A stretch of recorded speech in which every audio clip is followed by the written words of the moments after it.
Hello dear and welcome to ONE1TV Special. I'm your host Faith Girl, and on today's episode of ONE1TV Special we are going to be interacting with an interesting guest who is going to be taking us through our life. I'm very sure this guest is going to inspire you and I, because that's what ONE1TV Special is all about. But before we continue on today's program, let's go for a short break and we'll be right back.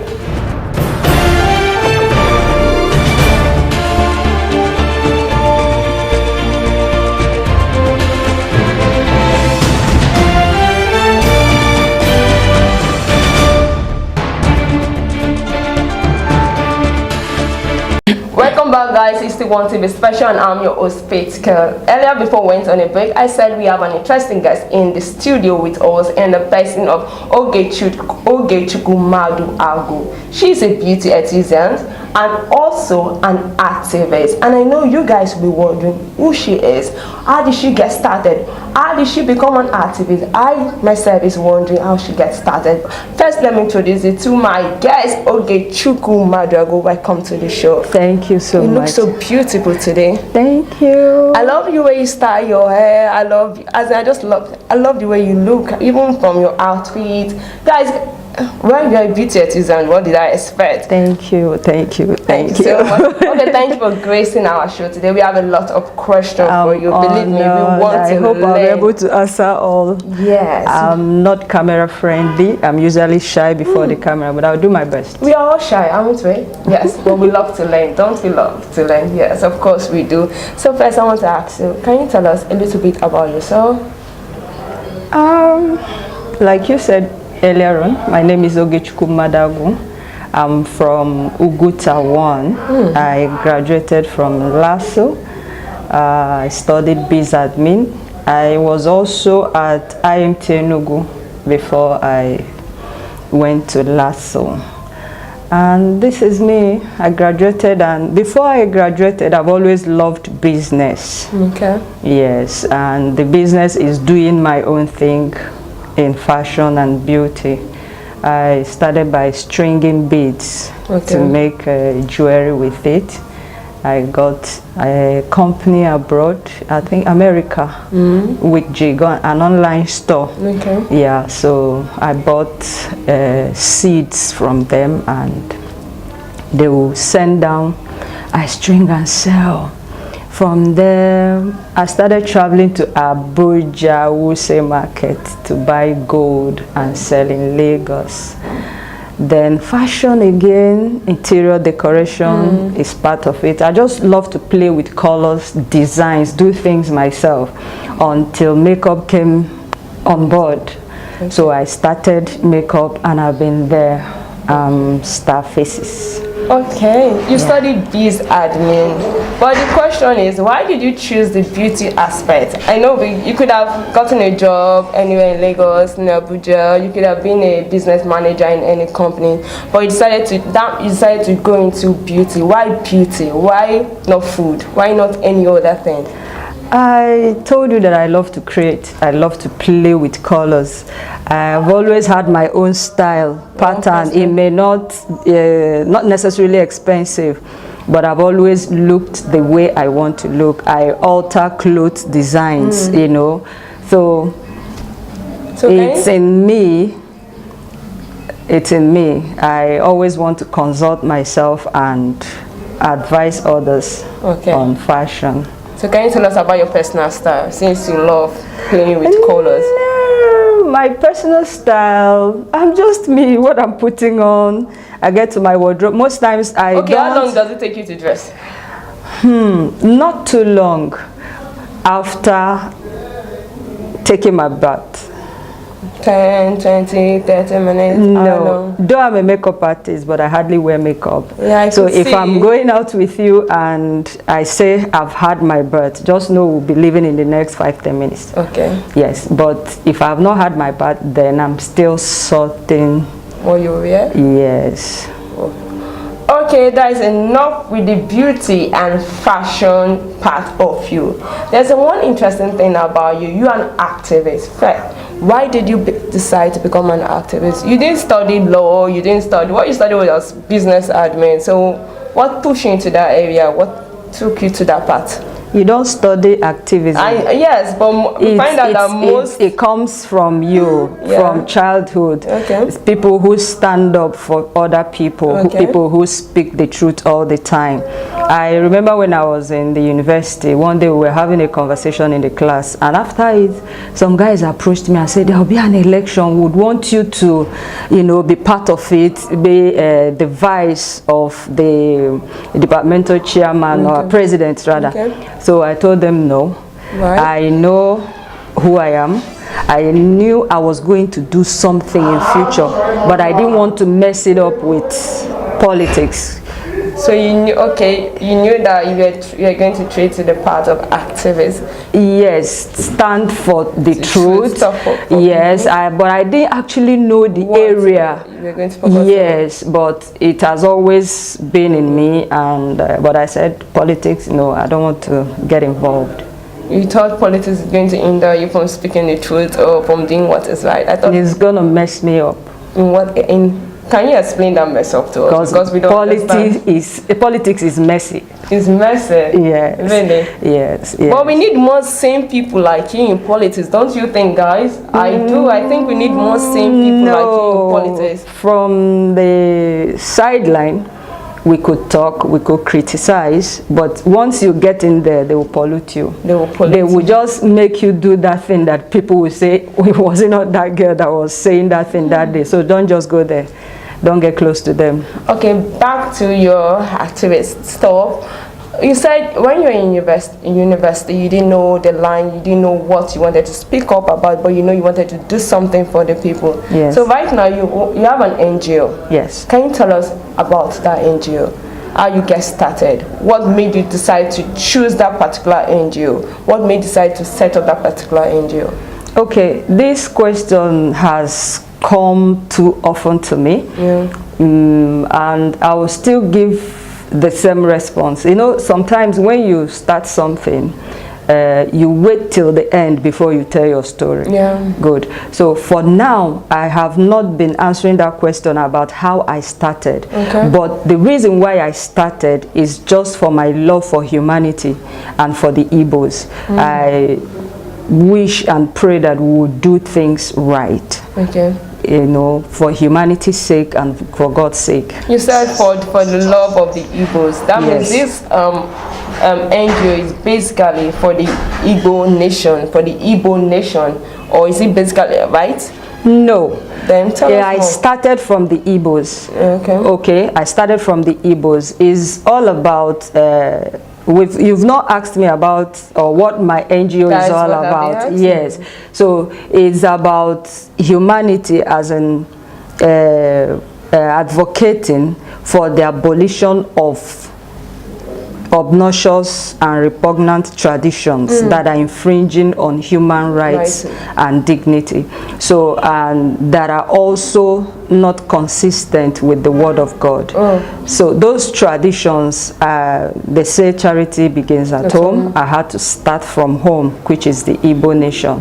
So after that, we are moving on to other issues. There's this money wife thing in the chief in Cross River State. Yes. So for now, we are in the Igbo region talking about Osu Ohu Ume, on how it could be abolished so that we all can return to humanity and love each other. Okay, I know while growing up, I heard my parents talk about Osu. They like, these are people, they don't get to do things with it. I want you to throw light on this, on these obnoxious cultural activities that is going on in the part of the East. Because many of our audience watching right now might not really understand what Osu is, because we have audience even across Nigeria. So can you throw a light on it? Osu is a blanket name for Osu, Ohu, and Ome. There are 3 different types, but they are all forms of slavery. Okay, the Osu one could become or could have become an Osu in different ways, many ways, but basically communities contribute money to buy slaves and dedicate their services to their shrines. Yes, to their deities. So this class of people take care of the deity's shrine. They live there. So they are seen as the untouchables. Our ancestors practiced it. You understand? For how long has that has been going on? Can you give? I can't remember, but just from when they started realizing that there was a supernatural being somewhere who created everything on earth, you know, but they didn't know how to reach out to this being. So they created a meeting point, which is the shrine, where they go to worship the god of land, god of this. So they needed people to take care of these shrines.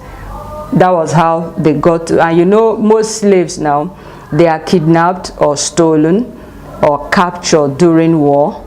So that was how it started. Then the slaves belonged to individuals who need people to farm for them.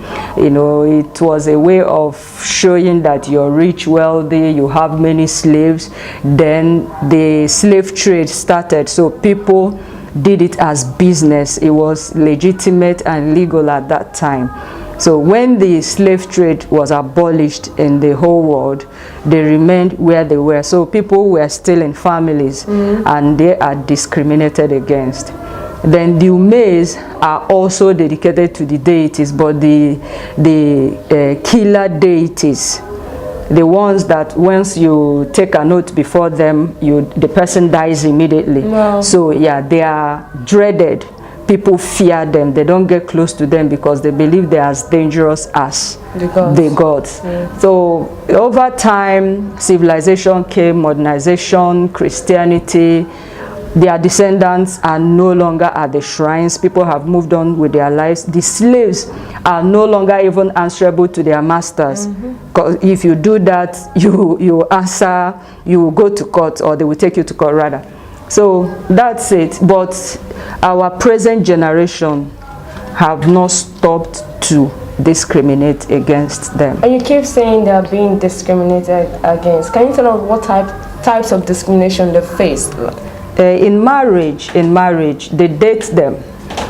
They even get them pregnant. But once it gets to marriage, they will be like, you're not my equal. Are you serious? So they could date them and get them pregnant. And the inconceivable aspect of it is that, okay, during the days of our ancestors, if you get close to an Osu, assuming you are an Osu, and I touch you now, I've become an Osu automatically. Seriously? Yes. You don't sleep with an Osu. They don't use the same market. They don't buy and sell in the same market. They don't fetch water from the same stream or village river. You understand? So, but these days, you don't even know who is who. Even in your village, they date abroad, and when they come home after 2-3 years of having sexual intercourse, some even are pregnant, the parents will now say, no, this person is an Osu. You cannot marry the person. So to me, everybody in Igbo land today is an Osu. Yeah, because yes, we interact, we do everything together. You don't even know who owns the restaurant you go to eat and all that. So it's just out of ignorance that we've been practicing this. So we've been sensitizing, reorientating our people, talking with them. You know, during the days of our ancestors, they didn't know anything like blood transfusion. It happens today. You don't even know who owns the blood. They adopt children, artificial insemination, and so many of it. So that is what will go to the villagers through their traditional rulers, and we've been to so many places. Quite interesting. I'm really enjoying this conversation, and I know you guys are enjoying this conversation. But before we continue, let's go for a short break, and of course we'll be right back.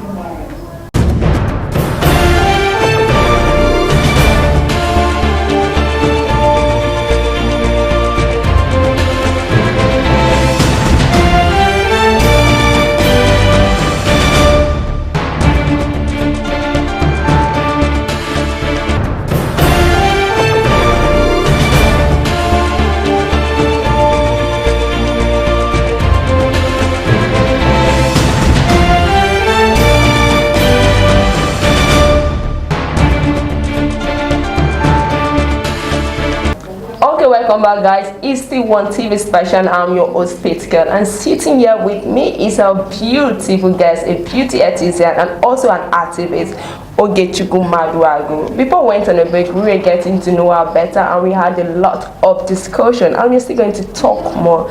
Guys, before we went on the break, we were talking about some of the outrageous activities, the discrimination that goes on within the Osu community, and you made us understand that right, for now you think all Igbos are Osu. Yes. I just remember one thing my father used to tell me when, of course, I'm an Igbo girl, and you told me about these parties and all that. He said that the beautiful thing about this Osu thing is that they are very, very beautiful, and they are always very rich. So right now, and we live in a jet age. A young girl like me seeing an handsome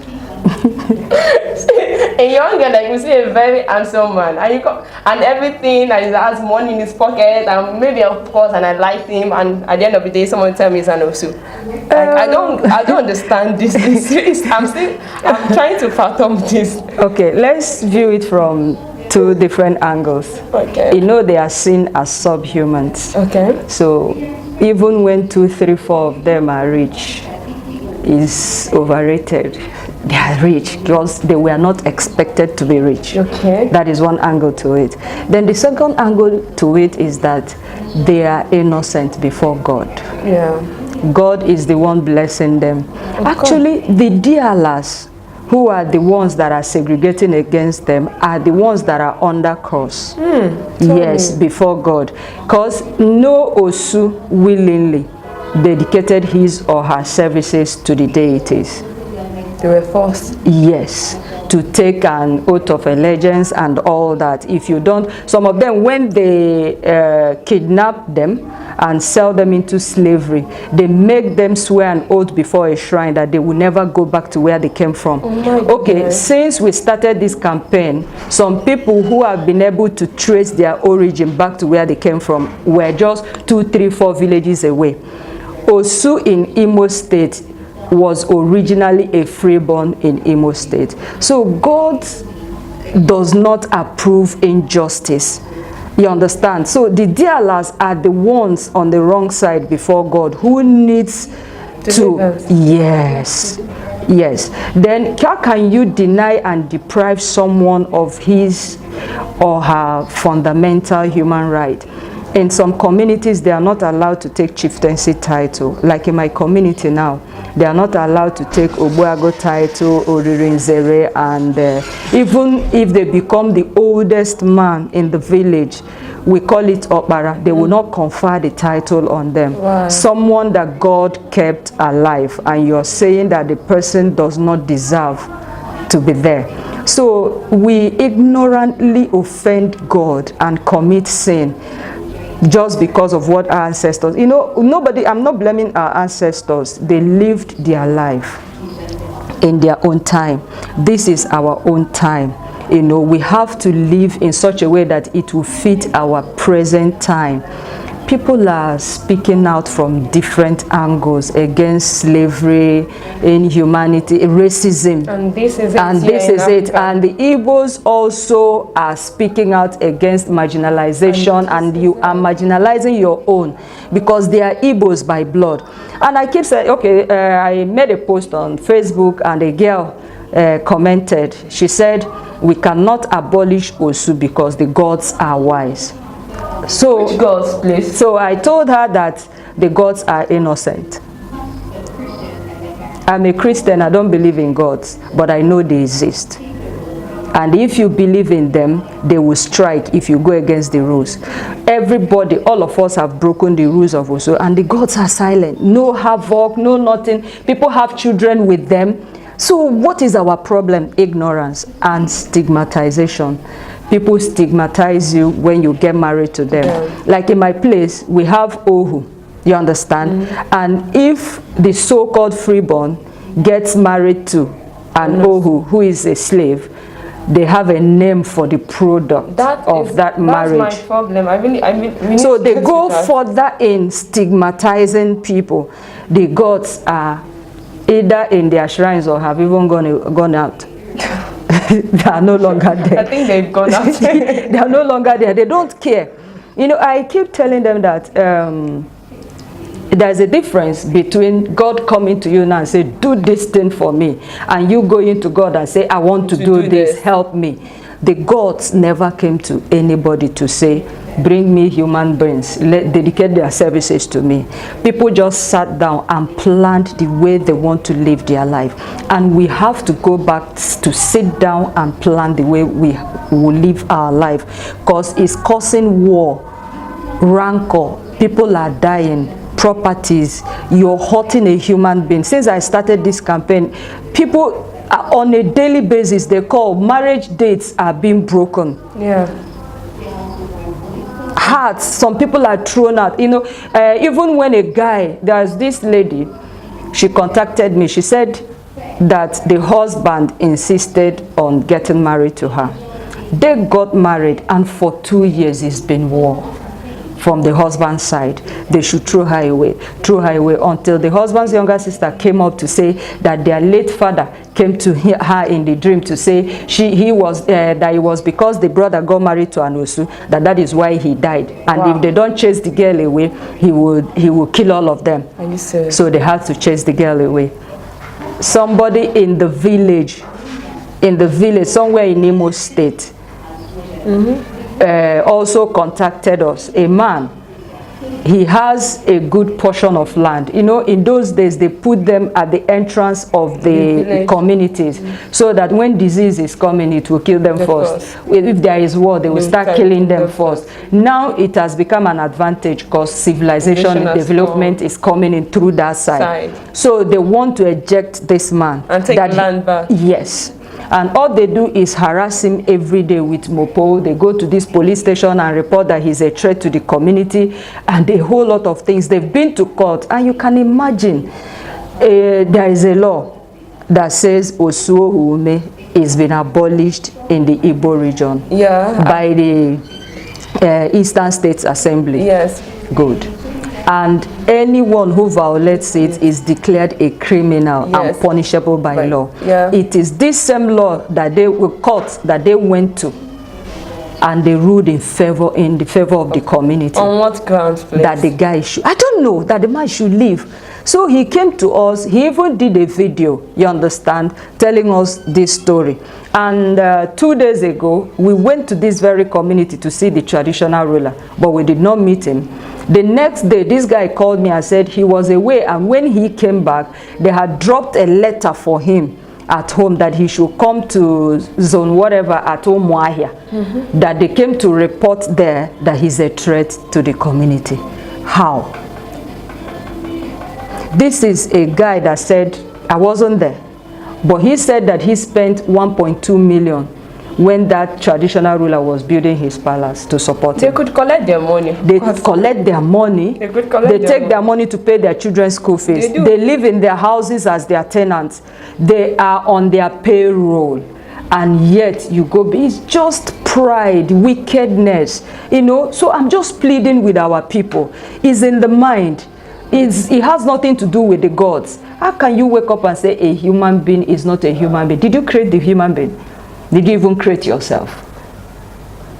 I pray this ends, because I believe there's one time in the eastern region of Nigeria where they were killing twins. I was asking my boss the other day, why don't Igbo have Kende, Tai, like the Yoruba does, Asan, say, and you know what he said? That we were killing twins, so we forgot to name her. So the only thing we do have here is Ejima. So I thank God that has stopped, and I believe this will stop, because this needs to stop. We are talking about marginalization. This is what is happening here. We are talking about slavery. This is what is segregation. This is what is happening. It's dividing us. Our tradition should be one thing that binds us together. It shouldn't divide us. It shouldn't. We may have been born into it, but we are not meant to die in it. We can change. If we have changed other things, before we were burying kings and prominent Igbo men with human brains, we stopped it. So why can't we stop this? Most people who even practice it don't go to those shrines. They don't even know it is. They tell you they are Christians. But I tell them they are just church goers who are seeking for Christian burial and not to be with Christ on the last day. So right now, we have seen the discrimination that is going on among these people. What we are asking, what is the way forward? Me, I'm really angry about the name. I don't know why they call them that. You could see that some of them still have it in their surname. I don't even know why they still keep it. They don't need to keep it. So what is the way forward? The Osu in people's surname is not the Osu Arose. Okay. You know, our ancestors didn't understand anything that is extreme or was extreme in nature. Okay, if you have a child and the child has 6 fingers, you will be like, oh, it came from the gods, and you name the child Osu, a deity. You understand? Yes. So that one is not the Osu we are talking about. Then if you have a child that is always, you know, because of they tag them Obanje. So what they do is, once that one comes, if they have another child, what they do is name that child Osu something. You understand? So that the child will not die again. And sometimes it works. Sometimes it doesn't. Yes, but you know, if you're an SS and I'm an SS, we'll get married. There is a tendency that you get an AS. Yeah. So when you start with SSSS, it gets to a point where you get an AS, and they will be like, oh, the gods have answered them. You know, yes. So I'm just pleading with our people, like you said about the way forward, how we could abolish it. It was instituted by tradition, not the government.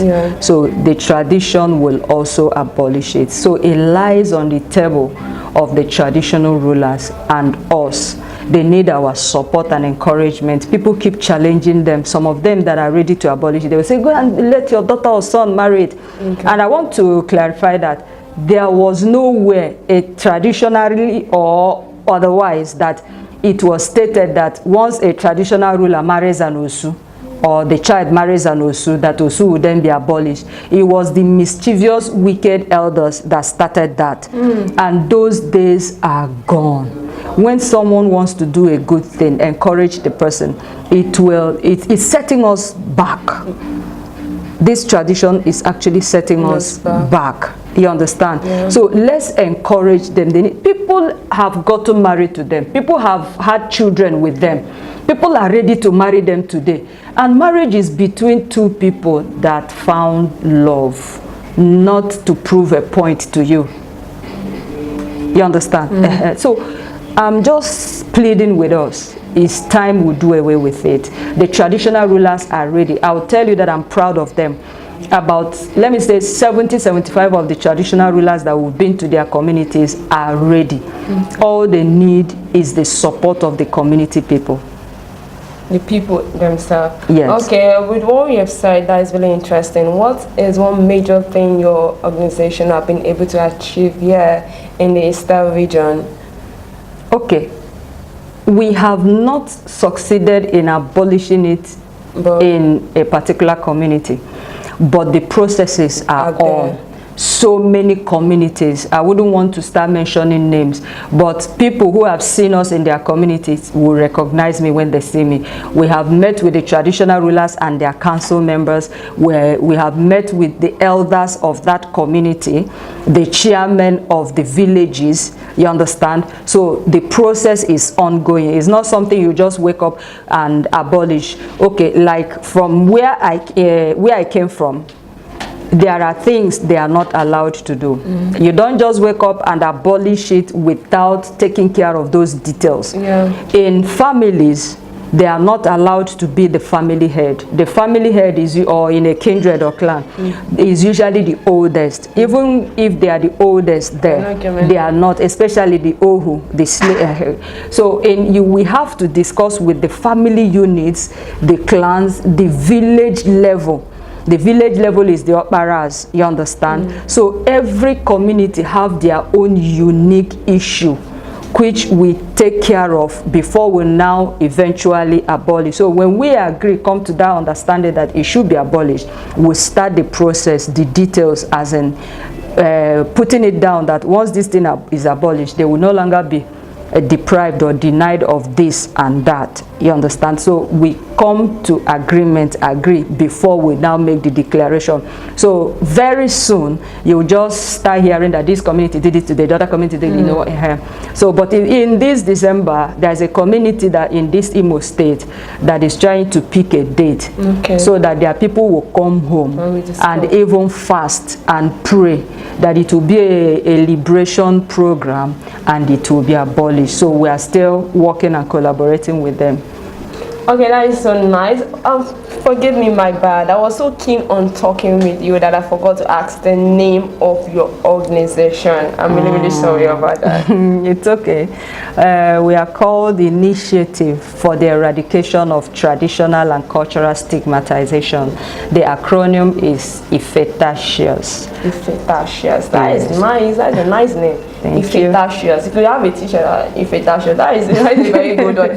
Okay, and I know many people are watching us out there that might be facing, that might be having one issue or that are surrounding this issue, and other people that might want to volunteer to be part of this organization, because I believe this is an organization the youth of today need to be part of, because we're all about giving back. So how do we reach you? Do you have a social media platform? Do you have where we could contact you? Sure, we do have a telephone number. We also have social media handles. On Instagram, we are Ifetatious. Okay. Yes, just Ifetatious. On Facebook? Yes, and Facebook, we are Stop Osu Ume Diala.